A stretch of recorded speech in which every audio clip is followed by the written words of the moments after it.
تو یہ کفر اور اسلام کی جنگ ہر موڑ پہ جاری ہے۔ فی الحال یہودیوں کا اقتدار اتنا مستحکم ہے کہ وہ جس ملک کی چاہیں حکومت بدل دیں، جسے چاہیں آگے لیں، جسے چاہیں پھر مہرے بنے ہوئے ہیں، اس لیے کہ ہم اپنی اصل سے کٹی ہوئی پتنگیں ہیں۔ لیکن اب وقت بہت قریب آ گیا ہے کہ جو کچھ وہ کر چکے ہیں اس کا حساب بھگتیں گے۔ ان سپر پاور کا نام شاید تاریخ میں رہ جائے، زمین پر انشاءاللہ نہیں رہے گا۔ لوگ کہیں گے کہ کبھی یو ایس اے ہوا کرتا تھا۔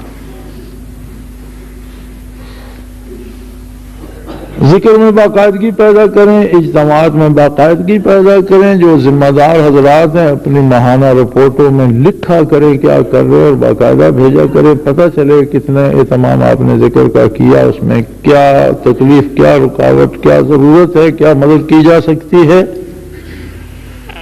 اپنے آپ کو فٹ رکھے، غذا بھی احتیاط سے کھائیں، حلال کھائیں اور بھوک رکھ کر کھائیں، اور چلنے پھرنے کے قابل رہیے، فٹ رہیے، اپنے آپ کو سپاہی کی طرح زندہ رکھیں۔ میں تو دعا کرتا ہوں کہ اللہ ہم سب کو اس میں شمولیت کی توفیق دے۔ نبی علیہ الصلوۃ والسلام نے فرمایا کہ ہجرت کے لیے کوئی گھر سے نکلا اور اسے موت آ گئی، قد وقع اجرہ علی اللہ، اس کا سارا ثواب اللہ اسے دے گا، گویا اس نے ہجرت مکمل کر۔ جو صمیم قلب سے لیے کے ساتھ غلبہ اسلام کے لیے اپنے آپ کو تیار رکھے گا، اس نے سارا اجر پا لیا، شہید ہونے کا بھی اور جنگ کرنے کا بھی، اگر جنگ میں شامل نہ بھی ہوا۔ اور جس نے اسے بھائی ہماری جنگ کسی قوم کے ساتھ، کسی طبقے کے ساتھ، کسی کے ساتھ نہیں، ہماری جنگ ظلم کے ساتھ ہے، ہماری جنگ کفر کے ساتھ ہے، ہماری جنگ غلبہ اسلام، قیام امن، قیام عدل کے لیے ہے، اور یہ کوئی روایتی جنگ نہیں ہوگی، اسے کوئی جب بھڑکے گی تو اسے کوئی نہیں روک سکے گا، اور اس میں بڑے بڑے نام بہہ جائیں گے۔ مجھے تو کوئی پرواہ نہیں ہے کون حکومت بنا رہا ہے اور کون صدر بن رہا ہے اور کون ریفرینڈم کرا رہا ہے اور کون اسمبلی میں جا رہا ہے، اس لیے کہ یہ سارا وقتی کھیل ہے اور ان کے دھوئیں اٹھتے نظر آ رہے ہیں،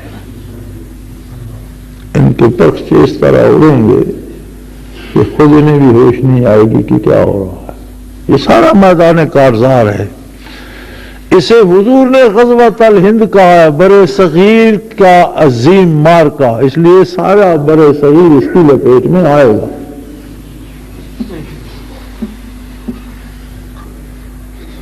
تو میرے بھائی اپنے اجتماعات میں باقاعدگی پیدا کرو، اپنے جہاں جہاں ہو وہاں ذکر کا اہتمام کرو اور تیاری کرو یار، فوجی کا کام ہے فٹ رہنا۔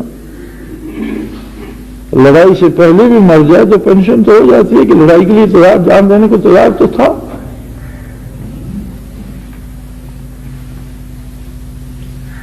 اور یہ چھوٹی چھوٹی باتیں، چھوٹے چھوٹے روزمرہ کے کام، ان سے دلوں میں خلش پیدا نہ کیا کرو۔ دل بڑی قیمتی چیز ہوتی ہے اور اس میں رنجش کے کانٹے نہیں بونے چاہیے، ان کو دماغ تک اور باہر تک رہنے دو۔ زندگی کبھی ہماری خواہشات کے مطابق نہیں ہو سکتی، زندگی اس کے حکم کے تابع۔ ہم پتہ نہیں کیا سوچتے ہیں، ہماری سوچ محدود ہے، ہم غلط سوچتے ہیں یا صحیح سوچتے ہیں، ہمیں یہ بھی نہیں پتا۔ وہ جو کرتا ہے ٹھیک کرتا ہے۔ جہاں ہمارے خیال کے خلاف کچھ واقعہ ہوتا ہے، ہمارا خیال غلط ہوتا ہے اور بات وہ صحیح ہوتی ہے۔ اس لیے ان چیزوں کو، چھوٹی چھوٹی باتوں کو دل کی گہرائی تک مت جانے۔ اللہ کریم آپ سب کو ہمت بھی دے، توفیق بھی دے، قبول بھی فرمائے۔ اور یار اگر اتنے دل ہی جتنے آج یہاں ہم بیٹھے ہیں، اگر اتنے دل ہی سچائی کے ساتھ روشن ہو جائیں تو کیا ہم ایک آگ نہ لگا دیں جہاں؟ اگر نہیں لگتی تو ہمارے شعلے دھیمے ہیں نا، ہم خود بین بین چلتے ہیں، جب نماز کے وقت نماز پڑھ لی، جھوٹ کے وقت جھوٹ بول لیا، ذکر کے وقت ذکر کر لیا، ذکر میں بھی ہم ایک دوسرے کو نیچے دکھانے کے لیے ٹانگیں کھینچتے رہتے ہیں، تو کیا فائدہ؟ اور زہر کھا کر تو کوئی مرے تو مرے، دودھ پی کر مرنے والا کتنا بد نصیب ہے کہ دودھ دوا بھی ہے، غذا بھی ہے، تو دودھ میں اتنی بار پرہیزی کرے کہ پیٹ پھٹ جائے، دودھ پی کر مر جائے تو کتنا بد نصیب۔ کوئی زہر کھا کے مر جائے وہ تو مر جائے، اس نے تو زہر کھا لیا، لیکن دودھ پینے والا زندگی کیوں نہ، زندگی کی مزے کیوں نہ لے، دودھ پی کر مرے کیوں؟ اگر اللہ اللہ کرنا ہے تو اس کے لیے خلوص، اور یہ صفائی کے لیے تو ہے، پھر اس میں ہم جیبوں میں غلاظت لیے پھرے تو صفائی کہاں ہوگی؟ ایک کپڑے کو آپ جتنا دھوتے رہے، قمیض کو دھوتے رہے، اس کی جیبیں غلاظتوں سے بھر دے تو آپ 10 دفعہ دھوئیں گے اور دھلتی چلی جائیں گے۔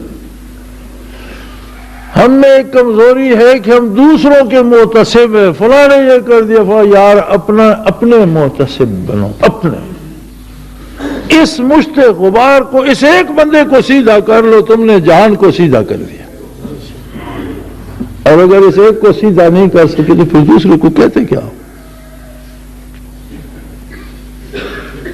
صرف آج کے اجتماع میں جتنے حضرات و خواتین ہم جمع ہیں، اللہ ہمیں توفیق دے، ہم سدھر جائیں، ہم سود کھانا، کوئی حکومت زبردستی تو نہیں کھلاتی، آپ لینا چھوڑ دیں یار، کیوں لیتے ہیں سود؟ جب حکومت کا نظام ہی بدل جائے گا تو پھر سود نہ لینا کمال کیا ہوگا؟ پھر تو ملے گا ہی نہیں۔ اب لینا چھوڑ دو، درگزر سے کام لو، دوسروں کے لیے سہولتیں پیدا کرو، کسی کو آپ کی آسائش ہونی چاہیے۔ یہ وہ چیزیں ہیں جو اللہ کو پسند ہے اور وہ اپنا نام لینے کی توفیق ارزاں کرتا ہے۔ اس سے زیادہ آپ لوگ کیا چاہتے ہو کہ 1400 سال بعد آپ کے قلوب کا تعلق بارگاہ رسالت سے جوڑ دیا جائے؟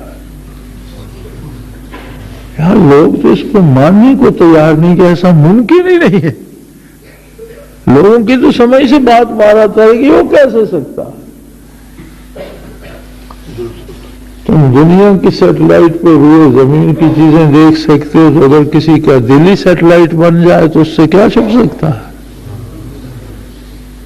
اگر تم چھت پر ایک ٹین کی چادر لگا دو تو تم سارے جہان کے تماشے دیکھ سکتے ہو۔ اگر تم ایک کمپیوٹر ایجاد کر چکے، تم امیجنیشن کو اور سوچوں کو بھی تصویروں کی شکل دے سکتے ہو اور اس میں بنا سکتے ہو کہ فلاں وقت ایسا وہ ہوگا، چلو اس کا نقشہ بنا رہا۔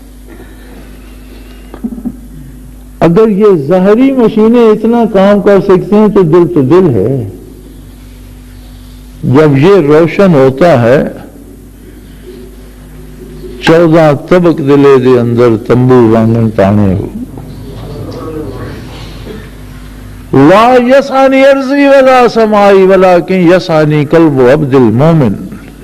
تجلیات میری عظمتوں، میرے جمال کو زمین و آسمان سنبھال نہیں سکتے، لیکن بندے مومن کے سینے میں یہ چھوٹا سا دھڑکتا ہوا دل ہے، اس میں اتنی وسعتیں ہیں کہ وہ سنبھالے۔ لیکن دل کو دل سمجھا جائے تب۔ اور اسلام کا اصولی طور پر ہمارے پاس صرف یہی شعبہ ہے، باقی جو کام ہم کرتے ہیں ان کی حیثیت ثانوی ہے، چونکہ اس کے ساتھ ریلیٹڈ ہیں، جڑے ہوئے ہیں۔ اب جو استاد کتاب پڑھاتا ہے وہ اخلاق بھی سکھاتا ہے، وہ کہتا ہے غلطی بھی نہ کرو، وہ سزا بھی دیتا ہے غرازری پر، وہ بری محفل میں بیٹھنے سے بھی روکتے ہیں۔ اس سارے سے اس کا کیا مطلب؟ اسے تو کتاب پڑھانی ہے؟ نہیں، صرف کتاب ہی نہیں پڑھانی، جسے کتاب پڑھانی ہے اسے کتاب پڑھنے کے قابل بھی رکھنا ہے۔ کہ اصولی طور پر ہمارا شعبہ یہ ہے، باقی جتنے کام کرتے ہیں وہ محض اس لیے کہ وہ اس کے ساتھ ضروری ہوتے ہیں، اور جو اس کے ساتھ ضروری نہیں ہوتا اس کی ہمیں غرض نہیں ہوتی۔ اللہ سب کو توفیق عطا کرے، قبول فرمائے، اور غزوۃ الہند میں شرکت کی توفیق دے۔ اس سے پہلے اگر موت آ جائے تو ہمارا نام ان سپاہیوں میں شامل رکھے۔ آخر دعوانا الحمدللہ رب العالمین۔